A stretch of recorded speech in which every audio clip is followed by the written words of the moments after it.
ना मग अब बाद में आपको अलग से ठीक है।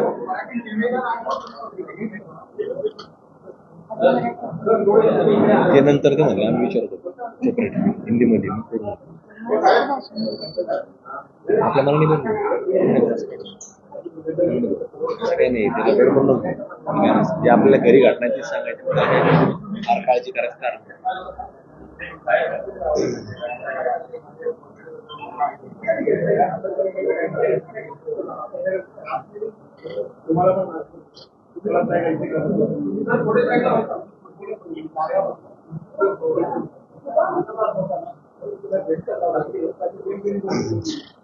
करायचं सुरू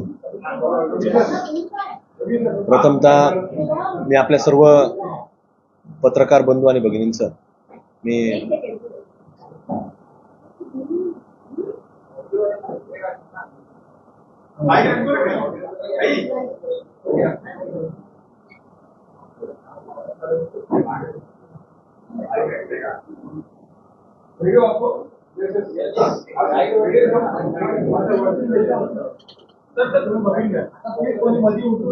प्रथमतः मी आज आपल्या या पत्रकार परिषदेच्या निमित्तानं मुंबई प्रेस क्लबमध्ये ही पत्रकार परिषद आयोजित केली त्याबद्दल आपण सर्वजण उपस्थित राहिला त्याबद्दल आपलं स्वागतही करतो आणि आभार देखील व्यक्त करतो। अहिल्यानगर महाराष्ट्राच्या अहिल्यानगर जिल्ह्यामध्ये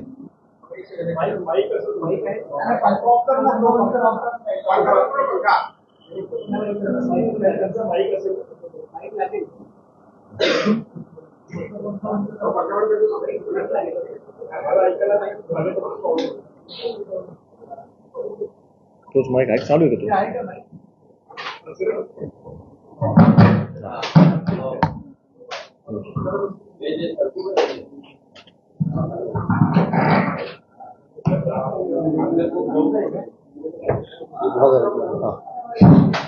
आज आपल्या या पत्रकार परिषदेच्या निमित्तानं आपल्या सर्वच पत्रकार बंधू आणि भगिनींचं मी स्वागतही करतो आणि आपण उपस्थित राहिल्याबद्दल आपले आभार देखील व्यक्त करतो। ही पत्रकार परिषद ही आज बोलण्याचं कारण एक आहे की महाराष्ट्रामधील आपल्या एक फार मोठी जी एक संताची भूमी म्हणून ओळखली जाते ही अहिल्यानगरची भूमी आणि त्या भूमीमध्ये शुक्रवारी 7 ऑगस्ट 2026 ला दुपारच्या वेळेला अत्यंत दुर्दैवी घटना घडली आणि ती म्हणजे एक धीरज सिंग राजपूत म्हणून जो आमचा युवक होता एक सहकारी होता धर्मकार्यामध्ये सक्रिय असणारा एक व्यक्तिमत्व आणि त्याची महानगरपालिकेचं म्हणजे सार्वजनिक हिताचं काम तो एक मुकुंदनगरच्या उपनगरामध्ये करत असताना त्याच्यावरती एक फार मोठा हल्ला तिथं जिहादी लोकांकडच्या वतीनं तो करण्यात आला आणि उपचारादरम्यान म्हणजे शुक्रवारी घटना घडली आणि उपचारादरम्यान रविवारच्या दिवशी त्यांनी शेवटचा श्वास अहिल्यानगरच्या खासगी रुग्णालयामध्ये घेतला आणि नंतर अहिल्यानगर जिल्ह्यामध्ये फक्त त्या भागामध्येच नाही तर जिल्ह्यामध्ये फार मोठी संतापाची भावना जनभावना त्या ठिकाणी पाहायला मिळाली। उत्स्फूर्तपणे नागरिकांनी पुढाकार घेतला बाजारपेठेमध्ये पुढाकार घेतला आणि फक्त तो अहिल्यानगरच्या शहराच्या भागात नव्हता तर अगदी गाव खेड्यापर्यंत एक वेगळी जनभावना ही लोकांमध्ये निर्माण झाली आणि त्याच्यातनं अहिल्यानगर जिल्हा हा बंद पुकारण्यात आला आणि त्याच्यातनं आपण पाहिलं तर आमच्यासारखे अनेक शेकडो कार्यकर्ते जे हिंदुत्ववादी काम करतात धार्मिक काम करतात त्या लोकांनी त्या वेगवेगळ्या मागण्या मांडल्या। त्यांची आज धीरज सिंग परदेशी यांची जे पत्नी आहे ती देखील या निमित्तानं आज उपस्थित आहेत। त्यांनाही वाटतं की आपल्या भावना या सरकारपर्यंत पोहोचवल्या पाहिजेत। त्याही दिवशी त्या आंदोलनामध्ये एवढे दुःखद प्रसंग असताना त्याच्या मातोश्री असतील त्यांची पत्नी असतील त्यांचे इतर कुटुंबाचे सदस्य असतील ते तिथं होते आणि त्यांच्या वेगळ्या मागण्या होत्या की शासनाने सरकारने कुठेतरी हा संपूर्ण खटला हा फास्ट ट्रॅकवरती चालवला पाहिजे त्या आरोपींना अटक झाली पाहिजे त्याच्यामध्ये प्रमुख जे आरोपी आहेत त्याचा अद्यापपर्यंत हा तपास लागला गेलेला नाही त्यांचा शोध लागला गेलेला नाही की पोलीस त्यांना फेवर करतात अशा प्रकारची देखील एक परिस्थिती ती घटना घडल्यापासून आपल्याला पाहायला मिळते आणि त्यामुळं आज कुठेतरी पत्रकार परिषद घेण्याचं एकच कारण आहे की कुठंतरी ह्या भावना सरकारपर्यंत पोहोचवल्या पाहिजेत आणि कुठंतरी याच्यातनं या पीडित कुटुंबाला आपल्या पत्रकारांच्या माध्यमातून, न्यूज चॅनलच्या माध्यमातून कुठेतरी एक भावना सरकारपर्यंत गेल्यानंतर कुठेतरी त्या कुटुंबाला न्याय मिळाला पाहिजे. आणि म्हणून तिथं मागणी जी होती ती मागणी अशी होती की कुठेतरी फास्ट ट्रॅकचा खटला असेल, पोलिसांनी कुठेतरी याच्यामध्ये शासनाला प्रस्ताव पाठवला पाहिजे की याच्यामध्ये स्पेशल सरकारी वकील या घटनेवरती कुठेतरी कागदपत्र तयार होण्याच्या अगोदरपासून हा एक चांगला सरकारी वकील असला पाहिजे. आता आपण पाहतो की पोलीस घटना घडल्यापासून ही घटना ही कुठेतरी वेगळ्या दिशेला नेण्याचा प्रयत्न पोलीस घटना घडल्यापासून आजपर्यंत करतायत. म्हणून या सगळ्या विषयांवरती कुठेतरी आज या पत्रकार परिषदेच्या माध्यमातून आम्ही शासनाकडे मागणी करणार आहोत. व्यक्तिशः आम्ही गृहमंत्री आणि मुख्यमंत्री देवेंद्र फडणवीस साहेबांनाही भेटणार आहोत. या संपूर्ण घटनेच्या वरती कुठेतरी आमच्या ज्या मागण्या आहेत त्यांच्यापर्यंत मांडणार आहोत. त्या दिवशी देखील आंदोलनाच्या दिवशीच आंदोलनातनं त्यांनी आंदोलकांशी संवाद साधला फोनद्वारे, त्यांनी भावना जाणून घेतल्या आणि त्यांनी आम्हाला शाश्वत दिल्या, आम्ही करणार आहोत. पण याच्यामध्ये त्यांच्यानंतर ज्या कालपासून वेगळ्या घटना घडतायत, म्हणजे आंदोलन झाल्यानंतर, अंत्यविधी झाल्यानंतर पुन्हा पोलिसांनी त्यांची भूमिका बदलण्याचं काम केलं. त्यामुळे आज ही पत्रकार परिषद आम्हाला घ्यावं लागली. त्यामुळे आम्ही लवकरच सरकारपर्यंत आम्ही भावना पोहोचवणार आहोत. जी मागणी होती ती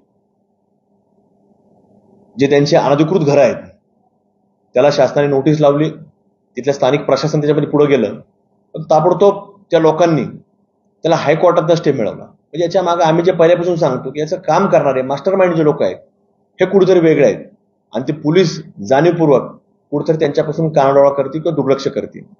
म्हणून आमच्या या मागण्या आहेत की याच्या सगळ्या घटनेमध्ये या कुटुंबाला न्याय मिळाला पाहिजे. त्या धीरजसिंग परदेशी यांच्या ज्या पत्नी आहेत त्यांना कुठेतरी शासनाच्या माध्यमातून कुठेतरी एक नोकरी, सन्मानजनक नोकरी ही मिळाली पाहिजे. त्याच्या कुटुंबाचा कुठेतरी विचार झाला पाहिजे. आमच्या हिंदुत्ववादी संघटना त्याच्या पाठीमागे आहेत, त्यांना निश्चित रूपाने मोठी मदत देखील केली जाईल. पण तिला मदतीपेक्षा कुठेतरी सन्मानजनक एक कुठेतरी ही नोकरी देखील शासनाच्या माध्यमातून मिळाली पाहिजे. त्या जे आज आरोपी आहेत त्यांच्या घरावर जे नोटीस लावल्यात त्यांनी जो स्टे मिळवला आहे तर तो स्टे लवकर शासनाने स्वतः वकील देऊन तो स्टे हायकोर्टात उठवला पाहिजे. आणि त्या जे पीडित आहेत जसं आपण पाहतो की काही ठिकाणी लगेच त्यांच्यावर कारवाई होती. मग पीडिताला कुठेतरी वाटतं की आपल्या मागं हे सरकार, शासन योग्य रीतीने उभं राहिलं पाहिजे, सक्षमपणे उभं राहिलं पाहिजे. कारण तो व्यक्ती जरी कुठल्याही विचाराचा असला, जरी हिंदुत्वादी विचाराचा असला, हिंदू संघटनेचं काम करत असला, देवा धर्माचं काम करत असला, पण तरी देखील एक वेगळ्या मुस्लिम बहुल एरियामध्ये जिथं इतर समाज हे अल्पसंख्याक आहेत तिथं तो व्यक्ती गेलेला होता. तर यांनी मनामध्ये कुठेही त्याच्या शंका नव्हती की आपल्याला काहीतरी ज्यावेळेस जबाबदारी आपल्यावर कामाची आहे तर ते काम आपण प्रामाणिकपणे केलं पाहिजे. आणि म्हणून तो व्यक्ती तिथपर्यंत गेलेला होता. आणि तो काम करत असताना कुठेतरी त्याला एका ठिकाणावरून दुसऱ्या ठिकाणावर कब्रस्तान जिथं कुठल्याही प्रकारचं म्हणजे सीसीटीव्ही फुटेज नव्हते अशा ठिकाणी त्याला नेऊन आज कुठेतरी त्याच्यावरती म्हणजे बेदम मारहाण करून म्हणजे फक्त डोकं टार्गेट केलं आणि तो म्हणजे जगणारच नाही अशा प्रकारचं जे काही प्लॅनिंग करून आजची घटना घडून आणलेली आहे. त्यामुळे या कुटुंबाला कुठेतरी आज न्याय मिळवण्याकरता आम्ही ही पत्रकार परिषदेच्या माध्यमातून शासनाच्या द्वारे आपल्यापर्यंत पोहोचवण्याचा विनंती आपल्याला करत आहोत. आम्ही व्यक्तिगत त्यांना भेटणारच आहेत. सगळ्या भूमिका त्या दिवशी तरी त्यांनी फोनवर संवाद साधलेला असला पण तरी नंतर पोलिसांची भूमिका ही आपल्याला बदललेली पाहायला मिळते. आणि प्रामुख्यानं आज तिथले जे अधिकारी आहेत मग त्याच्यामध्ये ॲडिशनल SP वैभवजी कलमबुर्मे असतील, त्याचप्रकारे DYSP हे दिलीपजी टिपरसे असतील, ह्या प्रामुख्याने या अधिकारी याच्यामध्ये आपल्याला कुठंतरी तिथं जे हिंदुत्वादी संघटनेचं काम करणारे लोक आहेत त्यांना टार्गेट करणं, त्यांना कुठंतरी वेगवेगळ्या केसेसमध्ये अडकवणं. नुकतीच आता येत असताना आम्हाला एक बातमी सोशल मीडियाच्या माध्यमातून पाहायला मिळाली की कुठंतरी हिंदुत्वादी कार्यकर्त्यावरती एक महिलांच्या बाबतीमध्ये खोटा गुन्हा दाखल केला तर ती महिलेने पुन्हा कुठेतरी जबाब दिला की मला अशा अशा लोकांनी कुठेतरी नेलं होतं, बळजबरी मला फिर्याद दाखल करायला लावली. आणि तिने जसं न्यायालयासमोर देखील जाऊन सांगितलंय की ही संपूर्ण घटनाक्रम काही लोकांच्या सांगण्यावरनं केलेला आहे. म्हणजे असं कुठेतरी पोलीस या घटना हिंदुत्वादी काम करणाऱ्या लोकांवरती घडून आणतात. त्यामुळे या लोकांवरती देखील शासनाने, मुख्यमंत्री मोदयांनी देखील आम्ही त्यांना व्यक्तिगत भेटणार आहोत. पण कुठंतरी या लोकांवरती जे काही कारवाई म्हणजे बडतर्फची कारवाई ही झाली पाहिजे. आणि त्याच प्रकारे या घटनेला अनुसरून जे काय आज प्रकार चाललेला आहे तर त्यांना लवकरात लवकर न्याय हा मिळवण्याकरता आपल्या सर्वांच्या माध्यमातून आम्ही आज कुठेतरी विनंती देखील या निमित्तानं आम्ही करत आहोत.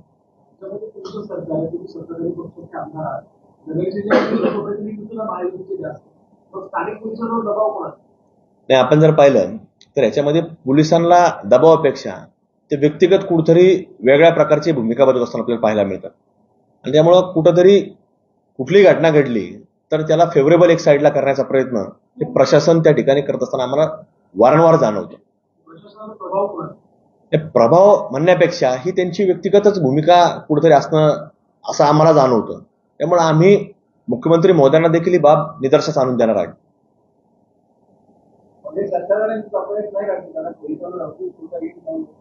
नाही, अंकुश म्हणण्यापेक्षा ज्यावेळेला ते रेकॉर्डवरती हे कुठंतरी वेगळ्या प्रकारे घेत आहेत आणि रेकॉर्डवरती घेतल्यानंतर वरती कुठल्या तरी व्यक्तीला, राजकीय व्यक्ती समजा आमच्यासारखे स्थानिक लेवलला काम करतात तर आमच्या लोकांना वेगळं सांगायचं की असा नाही असा प्रकार होता. आणि एकदा रेकॉर्डर घेतलं तर शेवटी न्यायालयामध्ये ते सिद्ध करत बसावं लागतं की हे खोटं होतं किंवा कशा प्रकारे खोटं केलेलं आहे. नंतर न्यायालयामध्ये जसं निकाल लागतो तसं होतोच. मी आता जसं सांगितलं, येतानाच आम्ही एक बातमी वाचली की तशाच प्रकारची बातमी आहे. मग त्याच्यामध्ये त्या व्यक्तीला एखाद्या FIR दाखल झाल्यानंतर त्याला सिद्ध करायला वेळ जातो.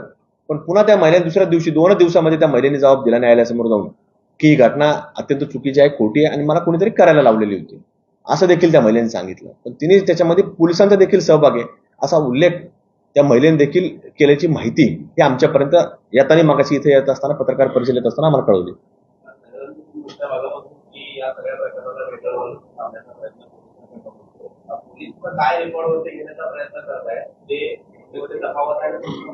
नाही, आमचं जे म्हणणं आहे की आम्ही त्या दिवशी देखील सांगितलं याच्यातले घटना घडून आणणारे लोक आहेत. म्हणजे याच्यामध्ये जसं पहिल्या दिवसापासून आम्ही सांगतो की यातले प्रमुख लोक अजूनही अटक नाहीत.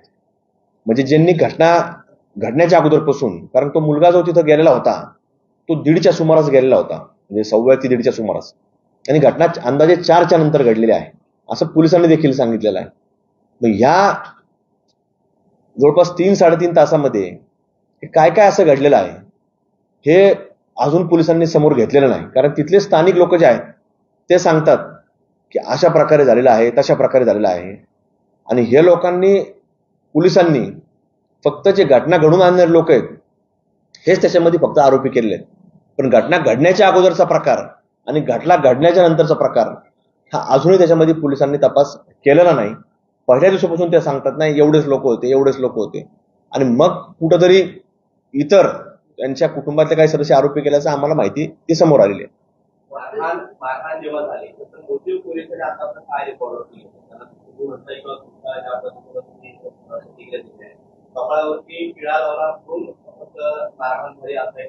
नाही, आमच्याकडनं तोच दावा आहे आणि आम्ही त्या दाव्यावरती कायम आहोत. ही तशाच प्रकारची घटना आहे.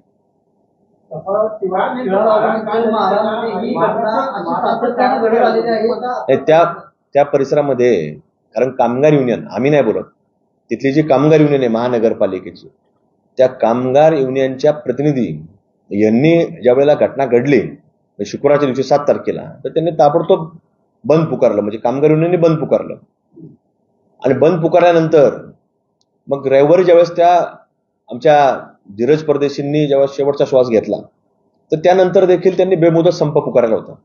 तर त्या कामगार प्रतिनिधींनी ज्यावेळेस सांगितलं तर त्यावेळेस त्यांनी सांगितलं की अशा घटना त्या परिसरामध्ये अनेक वेळा घडल्या आणि घडल्यानंतर त्यांनी सांगितलं की आम्ही याच्यामध्ये कुठंतरी सामंजस्याची भूमिका घेतलेली आहे. आम्ही कधी असा प्रकार पुढे केला नाही की काम बंद आंदोलन करू, कुठं काय करू, पण ती मिठवामिठवी झाली. पण आज ही घटना घडल्यानंतर त्यांनी त्या गोष्टी जाहीररित्या बोललेल्या आहेत. त्यांचे व्हिडिओ आहेत, त्यांच्या वृत्तपत्रात, दैनिकांमध्ये बातम्यावर छापून आल्या की काय काय ते बोललेले आहे. त्यामुळे हा प्रकार काय पहिल्यांदाच घडला असं नाही, पण हा फक्त मृत्यू म्हणजे शेवटचा एखाद्याचा ज्यूस घ्यायचा, बळी द्यायचा, हा प्रकार पहिल्यांदा घडला. पण मारहाणच्या घटना किंवा आम्ही म्हणतो तसंच पाणी सोड, आम्ही म्हणत तिथंच लाईट लाव, आम्ही म्हणत तिथंच काम केलं पाहिजे, अशा प्रकारचे प्रकार तिथं त्या परिसरामध्ये अनेक वेळा घडलेले आहेत.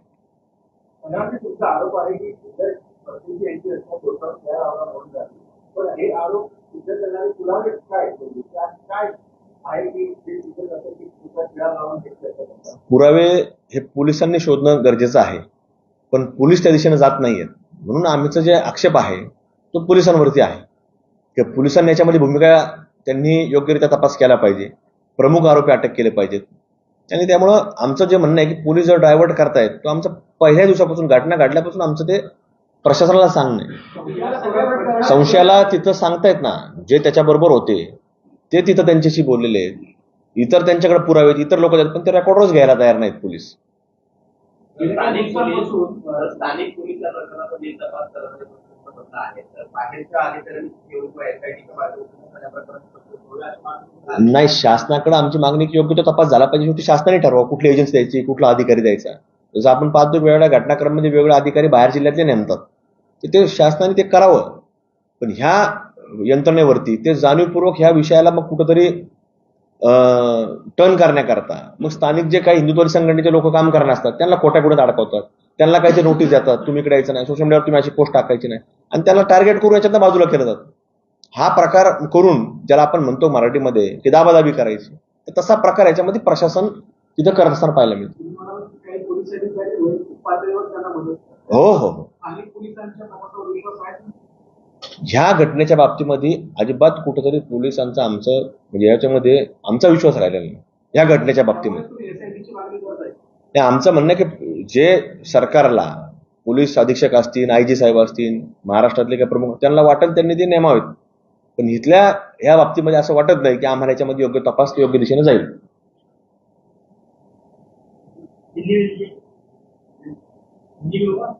होगा ना.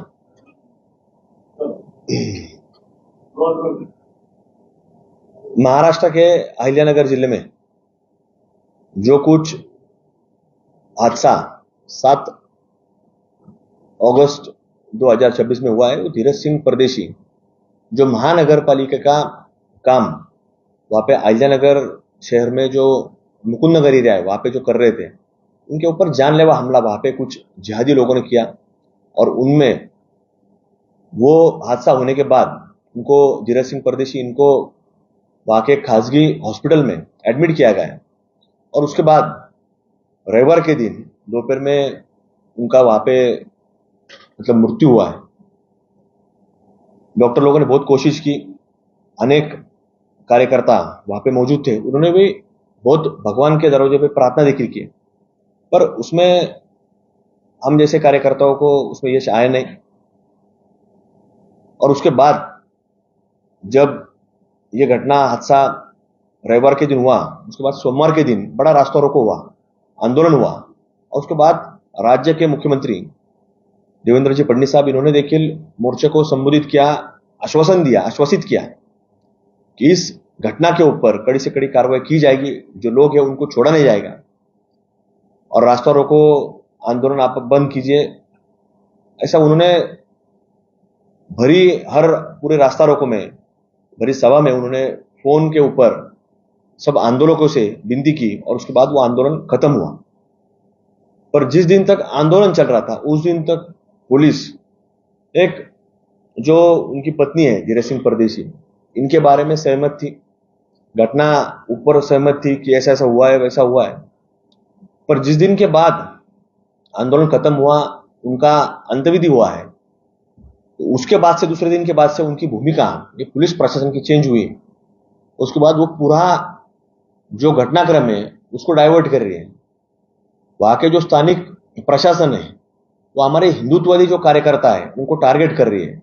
उसमें जो अहिल्यानगर के डीवाईएसपी है दिलीप जी टिपर से, एडिशनल एसपी है वैभव जी कलमपुर में, ये दोनों ही अधिकारी लोगों ने आज वहां पे पुलिस प्रशासन को हाथ में पकड़कर, नीचे जो प्रशासन है पुलिस प्रशासन, उनको हाथ में पकड़कर वो हिंदुत्ववादी कार्यकर्ताओं को टारगेट कर रही है.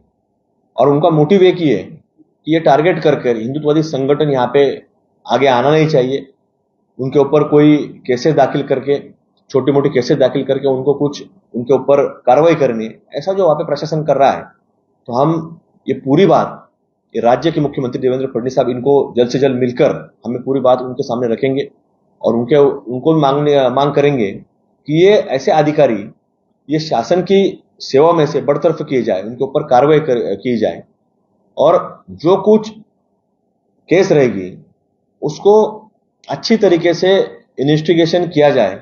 और यह इन्वेस्टिगेशन में से जो पीड़ित कुटुंब है, हमारी मांग है सरकार की तरफ कि ये इनको, उनकी जो पत्नी है उनको सरकार ने अच्छी नौकरी महाराष्ट्र सरकार में देनी चाहिए।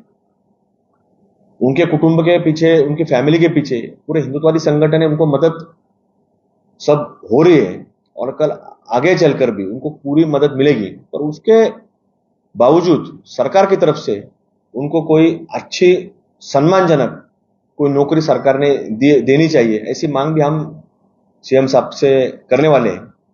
पर ये सब मामला यहीं पे खत्म नहीं होता है।